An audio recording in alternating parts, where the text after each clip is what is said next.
Je vais être témoin au milieu de ma génération, annoncer ta parole, éclairer le peuple qui te cherche, témoigner de ton amour à tout ce monde découragé, apporter ta guérison, Seigneur, tous les cœurs qui sont blessés, redire au monde que tu es bon, Seigneur. Bien-aimés dans le Seigneur, je vous salue au nom de notre Seigneur Jésus ressuscité d'entre les morts. Alors, nous avons célébré Pâques. Je vous ai promis de vous entretenir sur des chemins de résurrection. Alors, j'estime que c'est très important que nous ne puissions pas vivre Pâques simplement comme des cérémonies, mais que nous puissions l'intégrer dans notre vie au quotidien. Alors, qu'est-ce que Pâques vient faire dans notre vie au quotidien? Nous avons vu la fois passée, n'est-ce pas, que Pâques nous invite à expérimenter des expériences de Pâques, c'est-à-dire de mort et de résurrection à travers la vie nouvelle. C'est-à-dire où nous faisons disparaître des choses anciennes pour que les choses nouvelles entrent en nous. Ça, ce sont des expériences de Pâques au quotidien. Donc ce n'est pas une cérémonie, ce sont des expériences. Ces expériences nous préparent à la grande expérience, au grand événement de notre propre résurrection à la fin des temps. Alors aujourd'hui, je voulais vous parler toujours des chemins de résurrection, mais la deuxième perspective, le chemin de résurrection 2, c'est donner sens à la vie. Donner sens à la vie. Donc voyez-vous, le Seigneur nous ressuscite. Je ne parle pas de la cérémonie de Pâques, je parle un peu de comment on peut vivre des résurrections dans notre vie au quotidien. Donc, quand nous regardons la Bible, nous voyons que Jésus a ressuscité plusieurs personnes dans leur quotidien, en donnant sens à leur vie. Donc, des personnes qui étaient dans telle situation, il les a amenés à leur donner une direction et ils ont trouvé sens à leur vie.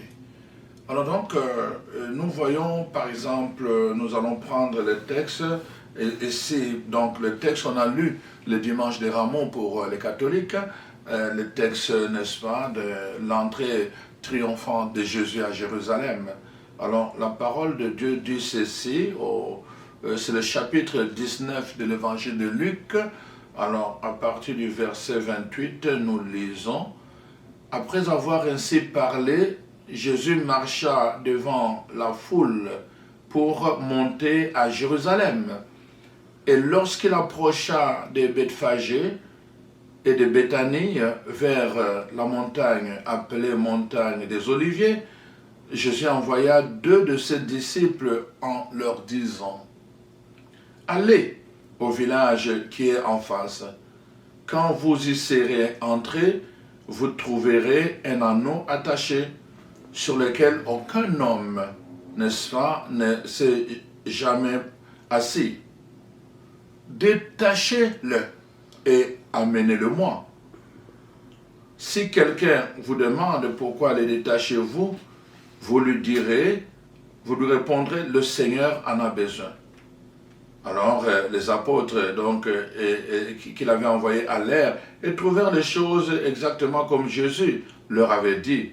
Comme ils détachaient l'anneau, ces maîtres leur dirent, pourquoi détachez-vous cet anneau? Alors, ils répondirent, le Seigneur en a besoin. Et ils amenèrent à Jésus l'anneau, et sur lequel ils jetèrent de leurs vêtements, et firent monter Jésus. Quand il fut en marche, les gens étendirent leurs vêtements sur le chemin. Et lorsque déjà ils approchaient de Jérusalem, vers la descente de la montagne des Oliviers, toute la multitude des disciples saisis de joie s'est mis à louer Dieu à haute voix pour tous les miracles qu'ils avaient vus. Alors, frères et sœurs, voyez-vous, ici nous avons, c'est vraiment symbolique, Jésus doit se rendre à Jérusalem. Alors ici, il a besoin, il envoie des gens pour aller chercher un ânon, un petit âne qui est attaché. Il est attaché, personne n'est jamais monté dessus. Voyez-vous, d'abord, premièrement, nous devons comprendre, l'âne, c'était un animal de travail, comme un animal de somme, comme on dit. Donc, il est fait pour faire des choses, parfois, traîner de poids sur lui. C'est ça, on lui met du poids et puis il doit traîner. Mais l'âne, c'est aussi un animal têtu. C'est vraiment, quand on dit il a la tête d'un âne, ça veut dire que c'est quelqu'un qui est têtu de nature. Alors donc, voyez-vous, cet âne qui est têtu, cet âne qui a le contrôle, qui veut contrôler seul sa vie, cet âne qui, n'est-ce pas, qui est habitué à porter de corvées sur lui, c'est ça la destinée qu'on lui a donnée. Jésus dit, il faut le détacher, parce que je veux lui donner une nouvelle direction. Voyez-vous, il était dans un village, il était là, attaché, il ne savait même pas c'est quoi, il ne connaissait pas, il ne pouvait pas brouter même au-delà de sa corde. Et là, on va détacher cet ânon, et Jésus monte dessus, et remarquez toute la cérémonie, l'âne participe à la gloire de Jésus. Jésus monte dessus, et alors il lui donne une direction, Jérusalem, la ville de paix. Il était dans la ville de corvée, il était dans la ville de chaînes, il portait des chaînes, il avait des liens, il portait des corvées, n'est-ce pas? Voyez-vous, il vivait dans la têtuesse, et là, il doit marcher dans l'obéissance, dans la direction que Jésus lui donne. Il y a une ville de paix pour toi, mon frère, ma soeur. Il y a une ville ou un lieu ou un état dans lequel tu entres dedans, tu retrouves la quiétude, tu retrouves la paix, tu retrouves la sérénité dans ta vie. Tant que tu es en dehors, ta vie sera une corvée. Tant que tu es en dehors de cet état-là, ta vie sera comme des liens. Tu seras tout le temps traîné par d'autres personnes. Et tu vas être têtu pour recevoir la vie de Dieu. Tu as besoin d'être détaché pour que Dieu donne sens à ta vie. Il faut qu'il monte sur ta vie. Même si tu étais têtu, tu dois obéir. L'obéissance permet à Jésus de s'asseoir sur ta vie et pour lui donner un sens, une direction. C'est alors seulement que tu pourras trouver la paix, la sérénité dans ta vie. Pâques, c'est aussi cela. Quand je parle de chemin de Pâques au pluriel, c'est vraiment des chemins où nous expérimentons cette mort et cette résurrection. C'est-à-dire qu'il y a quelque chose qui meurt en nous. Cette vie de corvée disparaît en nous. Cette vie de chaîne disparaît en nous. Cette vie-là où on était esclave disparaît et nous découvrons une autre chose, une autre réalité. Nous découvrons la paix. Il y a des gens comme ça qui étaient dans la drogue, qui étaient dans le trafic de sexe, les gens qui étaient, n'est-ce pas, dans l'alcoolisme, n'est-ce pas? Et à un moment donné, quand ils viennent rencontrer Jésus dans leur vie, ils témoignent de cela. Ils disent, ah, j'ai trouvé la paix. Regardez, même les gens, j'ai écouté encore des gens qui étaient dans l'occultisme, dans le cadre du cours que je prépare, n'est-ce pas? J'ai écouté les gens qui étaient dans l'occultisme. Qu'est-ce qu'ils disent? Que pendant tout le temps, j'avais des pouvoirs, j'avais ceci, mais je ne dormais pas bien. J'avais des cauchemars toutes les nuits. J'avais des cauchemars qui me poursuivaient. Il avait tout, il avait l'argent, mais il n'avait pas la paix. Il n'avait pas la paix. Tu ne pourras pas avoir la paix. Tu seras tout le temps, vraiment, ta vie sera une corvée. Même si tu as des maîtres qui te donnent tout. Parce qu'ils vont te donner enchaîné. Tu seras enchaîné quand ils te nourrissent. Tu seras enchaîné, ils te donnent l'argent. Tu ne pourras pas aller au-delà de la limitation qu'ils ont fait pour toi. Ils ont tracé une limitation pour toi. Même si tu as des millions, tu ne pourras pas aller à la joie. Tu ne pourras pas te réjouir au-delà de la limitation qu'ils ont tracée pour toi. C'est pour cela que ces gens souffrent. On les voit, il y a des chrétiens qui les envient, mais eux-mêmes, ils sont dans la misère parce qu'ils souffrent, ils n'ont pas la paix dans leur cœur. Tu as besoin d'entrer dans ta Jérusalem, mais c'est le sens que Dieu veut donner à ta vie. Et c'est ça le sens aussi un des sens de la Pâque, la résurrection que Jésus. Pâque signifie passage. Pâque signifie passage. Il y a un passage que tu fais d'une vie de corvée à une vie de paix, à une vie de quiétude. il y a un passage. La résurrection te permet de faire ce passage-là. Où tu étais esclave, n'est-ce pas, de ta passion, de la chair, et maintenant tu deviens libre, n'est-ce pas, comme l'histoire de, je donne tout le temps, la chenille. N'est-ce pas, la chenille, quand elle est chenille, toute sa vie c'est brouter, c'est toujours manger de l'herbe, manger, manger. Vous allez voir qu'il y a des chenilles ici, quand ils ravagent un arbre. Ils vont ravager toute l'arbre parce que c'est tout ce qu'ils font, manger, manger, manger, manger. Mais la même chenille, n'est-ce pas, quand il se métamorphose et qu'après quelques temps, la chenille devient un papillon, on voit le papillon ne broute plus comme la chenille. Non, non, le papillon a la liberté. La chenille est liée. Là où elle est, c'est là qu'elle doit rester. Mais le papillon a la liberté, elle peut s'envoler d'un endroit à un autre. Elle va chercher juste le liquide dont elle a besoin, mais elle ne va pas détruire la nature. Mais la chenille détruit. Voyez-vous, donc il y a un passage qui se fait. Donc Pâques, la résurrection permet de faire un passage.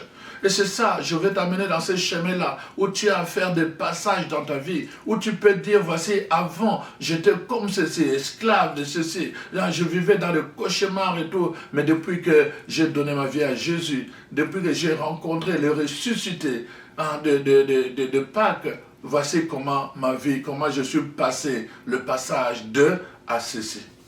Le passage de la mer. Voyez-vous, le peuple était esclave.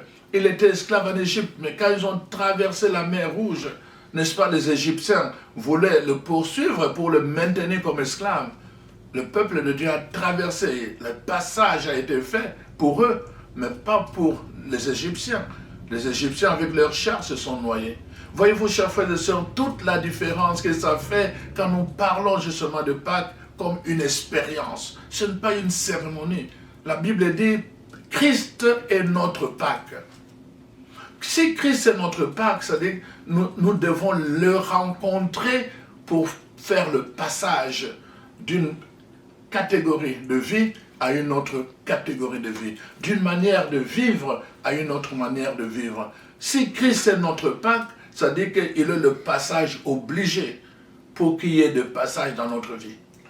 C'est ça que je suis en train de vous dire. Alors voyez-vous donc dans l'histoire de cet âne qui était enchaîné, on voit comment justement Jésus lui donne une direction. D'ailleurs il y a une blague que j'ai lue, il y avait deux ânes qui marchaient, n'est-ce pas, dans les rues de Jérusalem. Parmi les deux ânes, il y avait l'âne qui avait porté Jésus. Alors, mais là, il revenait, et alors il raconte son histoire à l'autre, son ami, il dit, voici, on marchait à partir d'ici, on est monté ici, et puis jusque là, on s'est arrêté là-bas. Mais pendant tout leur trajet, les hommes passaient indifférents. Et son ami lui dit, mais c'est drôle que personne ne te reconnaît. L'autre dit à l'âne qui avait porté Jésus, il dit, c'est drôle, personne ne te reconnaît. Il dit, oui, c'est toujours comme ça les hommes. Mais en fait, ils m'ont reconnu parce que je portais sur moi Jésus. Voyez-vous?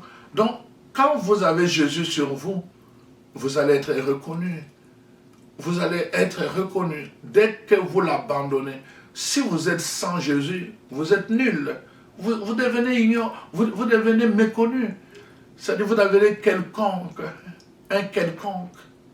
Voyez-vous, c'est ça en fait que je voulais dire à travers cette blague-là. Quand nous portons Jésus avec nous, en tout moment, en tout instant, en toute circonstance, évidemment, sa présence va attirer le regard spirituel des gens spirituels sur nous. Mais si nous n'avons pas Jésus, nous serons un quelconque. Personne ne va s'intéresser à nous, ni dans le monde occulte, ni dans le monde spirituel vivant. Personne ne va s'intéresser à nous. Nous avons besoin de rencontrer les ressuscités de Pâques. Christ est notre Pâques.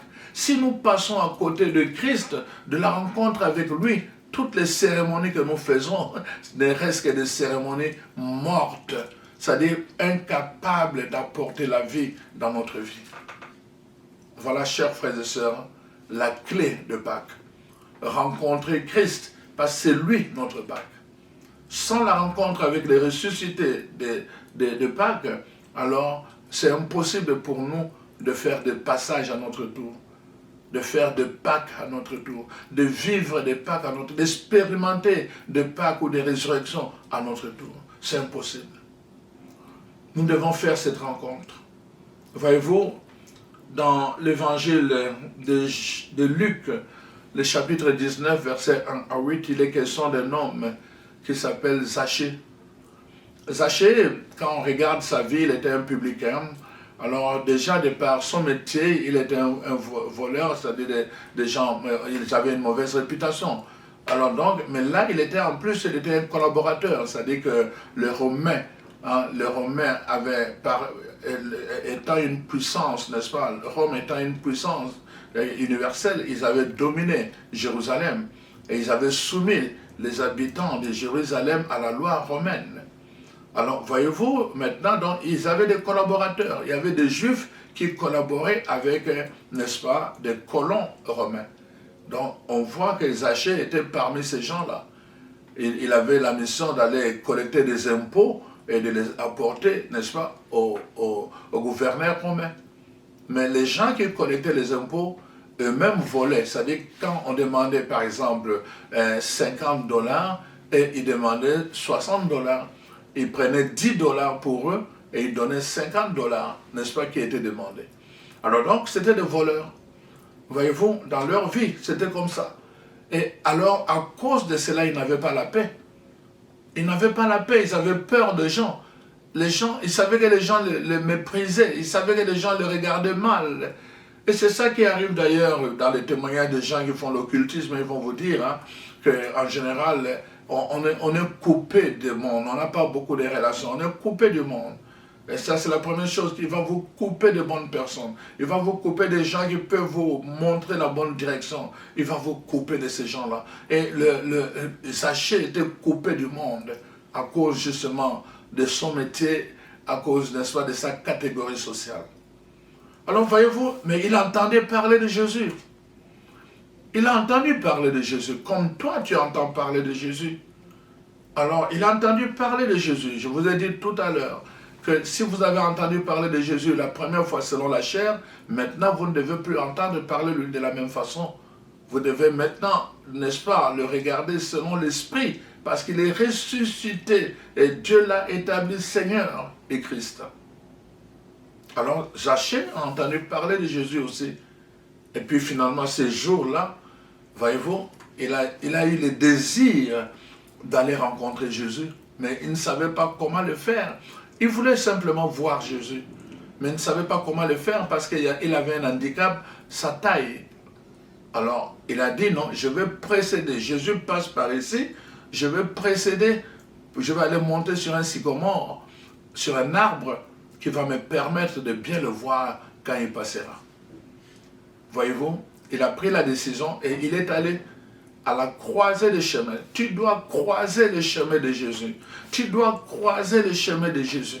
Les gens qui ont fait l'expérience de la résurrection ont croisé le chemin de Jésus. Tu dois croiser sur la terre, au niveau charnel, ils ont croisé le chemin de Jésus de Nazareth. Toi, tu dois croiser le chemin de Jésus ressuscité. Le ressuscité de Pâques, si tu le croises, alors tu seras capable de faire des expériences de résurrection dont je suis en train de vous parler. Zachée a croisé le chemin de Jésus et la parole de Dieu nous dit, Jésus a dit, maintenant je vais donner sens à ta vie. Jésus est allé dans sa maison, il lui a dit, à partir de maintenant, le salut va faire son œuvre en toi. Le salut est entré dans ta maison. À partir de maintenant où je suis entré, parce que je suis venu pour le pécheur et non pas pour le juste. Maintenant, le salut va faire son œuvre en toi. Il y aura un avant, il y aura un après. Les œuvres anciennes doivent mourir en toi. C'est comme ça que le salut fait son œuvre. Et des choses nouvelles vont prendre place en toi. Et Jésus lui rappelle le sens de sa vie. Tu te considères comme un voleur, comme un corrompu, comme un collaborateur, on l'appelait comme ça, collabo, voleur, corrompu, publicain, c'était le nom que la foule criait contre Zachée. Mais Jésus vient lui faire une révélation. La révélation qui donne sens à ta vie, c'est ton identité. Voici, pour l'âne, c'était une direction, Jérusalem. Mais pour Zachée, c'était une identité. Toi aussi, tu es un fils d'Abraham. Toi aussi, tu es un fils d'Abraham. Zachée avait oublié cela. Il avait oublié qu'il était fondamentalement un fils d'Abraham. Il s'est comporté simplement comme un collaborateur de Romains. Il s'est comporté simplement comme un publicain. Il s'est comporté simplement comme un voleur. Il savait qu'il volait déjà, à quoi bon? Mais Jésus vient lui rappeler son identité. Tu dois ressusciter dans ton identité. Si tu veux expérimenter Pâques, si tu veux expérimenter la résurrection, tu dois ressusciter dans ton identité. Et c'est ce que Jésus lui rappelle. Toi aussi, tu es un fils d'Abraham. Mon frère, ma soeur, je ne sais pas dans quelle identité tu fonctionnes. Je ne sais pas dans quelle identité tu opères. Je ne sais pas dans quelle identité tu te définis quand tu te dis chrétien. Dans quelle identité? Quelle est ton identité? Tu dois comprendre ton identité. Il y a des choses que tu fais parce que tu ne comprends pas ton identité. J'ai déjà dit, quelqu'un qui a la conscience d'être fils de roi, vous voyez simplement dans le naturel. En Grande-Bretagne, il y a encore la royauté. En Belgique, il y a encore la royauté. Dans certains pays, il y a encore des royautés. Et on peut voir comment ces enfants, quand ils savent qu'ils sont de la famille royale, il y a des choses qu'ils ne peuvent pas faire parce que leur identité leur interdit de le faire. Il y a des choses qu'ils ne peuvent pas faire non plus en public. Leur identité royale les interdit de le faire en public. Quand tu comprends ton identité de fils et de fille de Dieu, il y a des choses que tu ne peux plus permettre. Il y a des dominations que tu ne peux plus permettre. Il y a des chaînes que tu ne peux plus permettre de porter. Imagine-toi, hein, toi un enfant de roi, un enfant de président, et qu'on aille te mettre, n'est-ce pas, une affaire de chien au cou pour jouer. Hein, ton père qui verrait ça, il se mettrait en colère, il va même comment je vais dire, emprisonner la personne qui l'a faite. On ne peut pas te mettre l'histoire là qu'on met au cou, au chien, on ne peut pas les mettre à toi.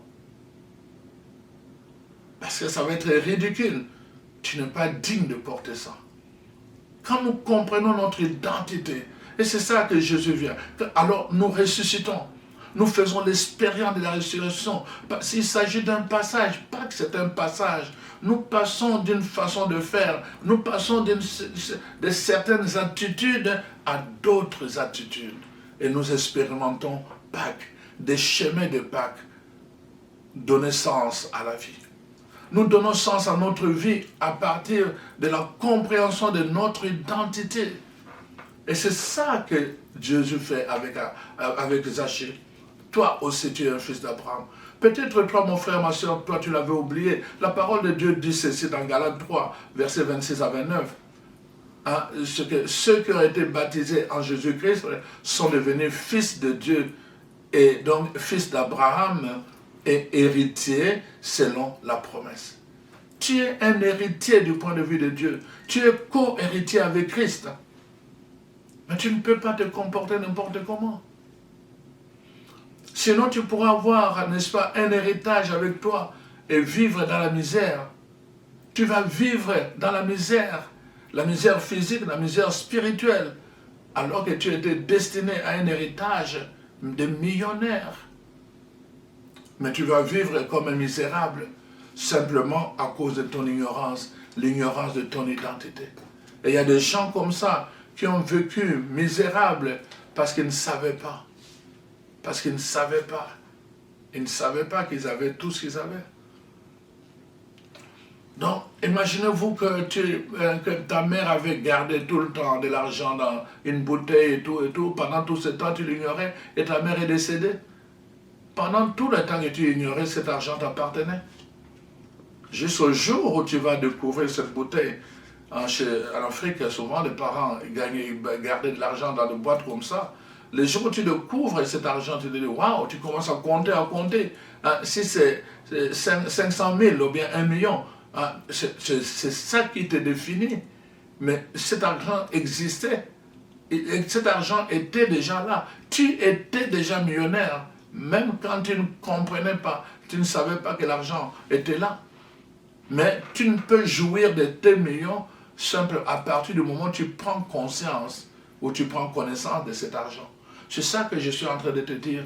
Si tu ne prends pas connaissance ou conscience de ton identité sera là, mais tu ne pourras pas en jouir simplement par ignorance.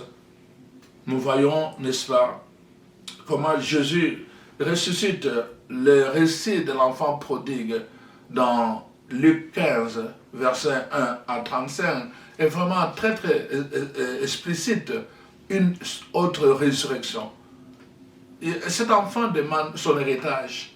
On lui donne accès à son héritage, mais la parole de Dieu dit, l'enfant, le cadet, gaspille son héritage. Il a gaspillé cela. Il y a un héritage que nous ne pouvons pas utiliser de n'importe quelle manière. Parce que cet héritage vient de notre Père. Voyez-vous, cet enfant, en s'éloignant du Père, même s'il avait l'héritage, il était déjà perdant. L'héritage, comme je vous l'ai dit, l'âne, ce qui faisait sa force, c'est le fait que Jésus était dessus. C'est pour cela que les gens jetaient leurs vêtements, ils pouvaient marcher sur les vêtements, parce qu'ils portaient Jésus. À partir du moment où Jésus n'était plus dessus, les gens ne l'ont même plus reconnu.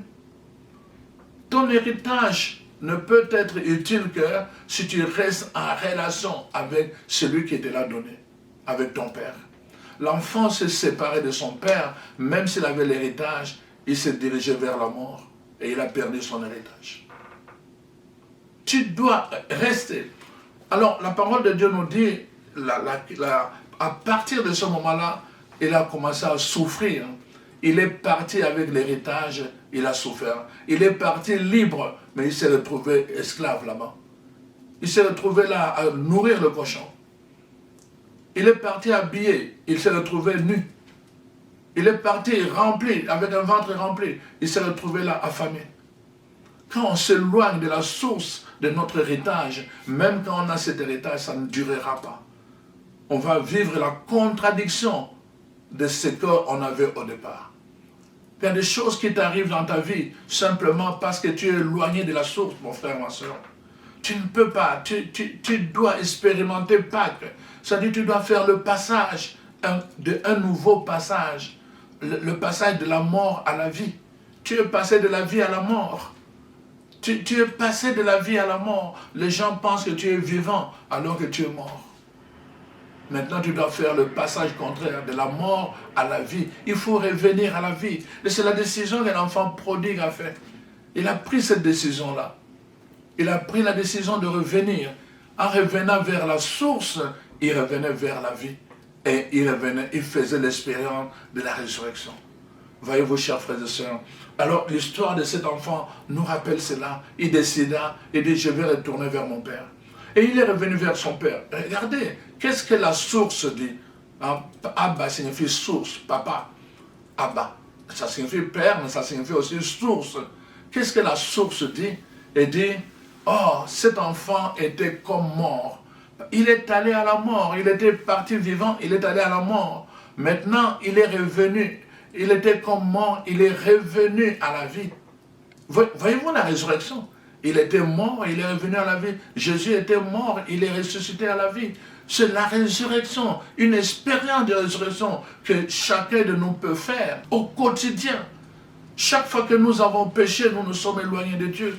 Chaque fois que nous avons fait des choses, nous nous sommes éloignés de Dieu. Et en nous éloignant, même si nous avons eu l'héritage de la vie nouvelle, n'est-ce pas, nous faisons le choix de la mort. Nous allons vers la mort. La seule chose qui nous manque, c'est de revenir à la vie, de prendre le chemin de résurrection, le chemin de Pâques. Le passage de la mort à la vie nous fait expérimenter la résurrection de Pâques.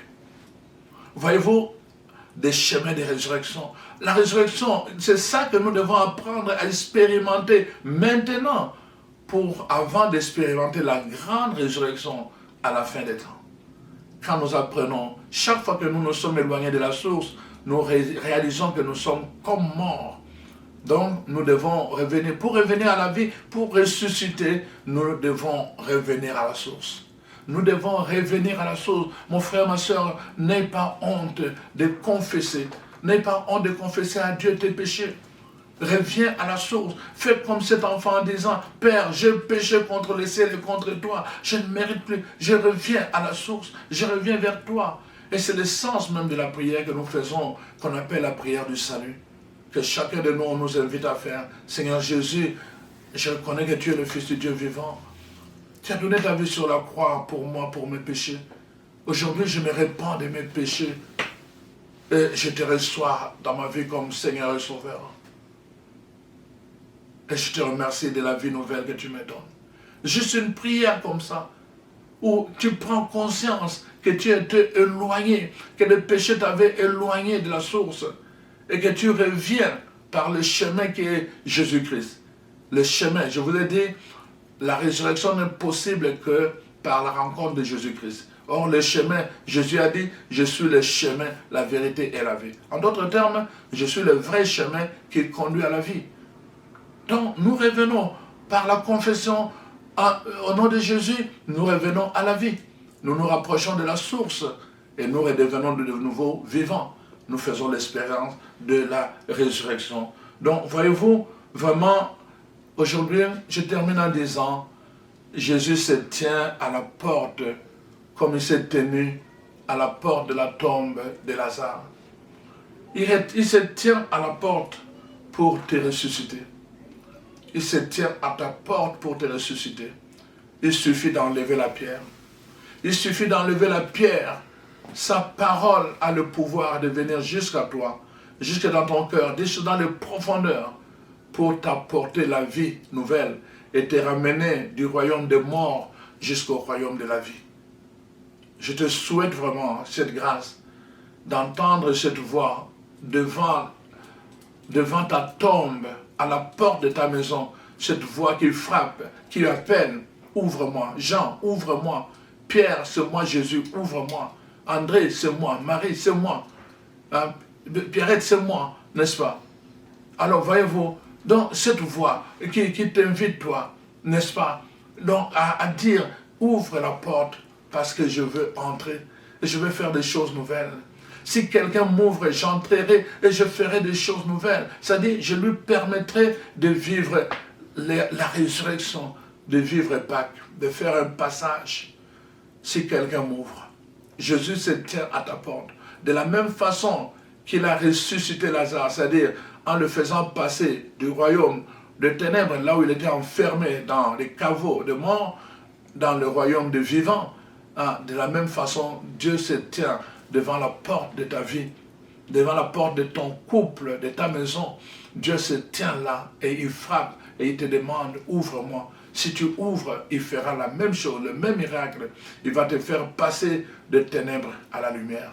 Et toi aussi, tu pourras expérimenter, n'est-ce pas, la puissance de la résurrection dans ta vie avant même la grande résurrection de la fin. Alors je prie que le Seigneur, l'Esprit qui a ressuscité Jésus d'entre les morts, te touche à travers cet enseignement et te pousse à prendre la décision de revenir à la source et te pousse vraiment à marcher dans l'obéissance, dans la direction que Jésus veut te donner pour que tu retrouves la paix, pour que tu reconnaisses ton identité et pour que tu fasses l'expérience de la résurrection, de la vie nouvelle.